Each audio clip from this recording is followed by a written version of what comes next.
Firstly, we intend to limit the availability and operation of click and collect retail services. Only retailers selling essential items will be allowed to offer click and collect. This will include, for example, clothes and footwear, baby equipment, homeware and books. All other click and collect services must stop.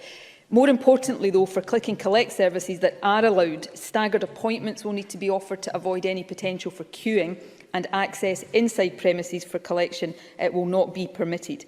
The details will be set down in regulations and in guidance. I know that businesses affected by this change will be disappointed and that many have gone to great lengths to make services as safe as possible, but we must reduce as far as is possible the reasons people have right now for leaving home and coming into contact with others. I welcome the actions of those businesses that have voluntarily suspended click and collect and tightened their procedures in, for example, relation to face coverings. Secondly, we intend to apply restrictions to takeaway services. Customers will no longer be permitted to go inside to collect takeaway food or coffee. Any outlet wishing to offer takeaway will have to do so from a serving hatch or doorway. This is to reduce the risk of customers coming into contact indoors with each other or with staff. Thirdly, we intend to change the rules around consumption of alcohol. At the moment, different parts of Scotland have different laws in relation to the consumption of alcohol in outdoor public places. However, from Saturday, it will be against the law in all Level 4 areas to drink alcohol outdoors in public. That will mean, for example, that buying a takeaway pint and drinking it outdoors will not be permitted. Again, I know this is not a popular move, but it is intended to underline and support the fact that we should only be leaving home right now for essential purposes. That includes exercise or recreation, but it does not include simple socialising. And when you do leave home, you should only meet one person from another household in a group no bigger than 2 people. I know this is a hard message and it is absolutely not one that I want to be sending, but it is vital to reduce the risk of the virus spreading.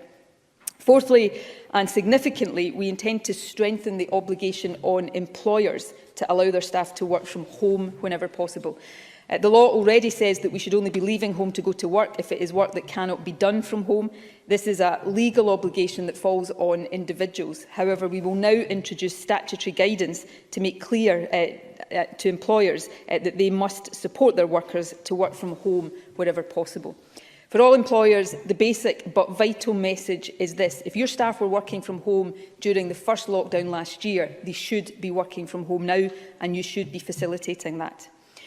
Fifthly, we will strengthen the provisions in relation to work inside people's houses. We've already issued guidance to the effect that in Level 4 areas, work is only permitted within a private dwelling if it is essential for the upkeep, maintenance and functioning of the household, and we will now put this guidance into law. Now, the final change is an amendment to the regulations requiring people to stay at home. But I want to be clear, this is intended to close an apparent loophole rather than change the spirit of the law. It will also bring the wording of the stay-at-home regulations in Scotland into line with the other UK nations. Right now, the law states that people can only leave home for an essential purpose.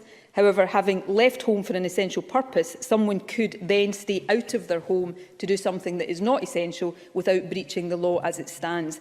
So the amendment will make it clear that people must not leave or remain outside the home unless for an essential purpose. This change will provide legal clarity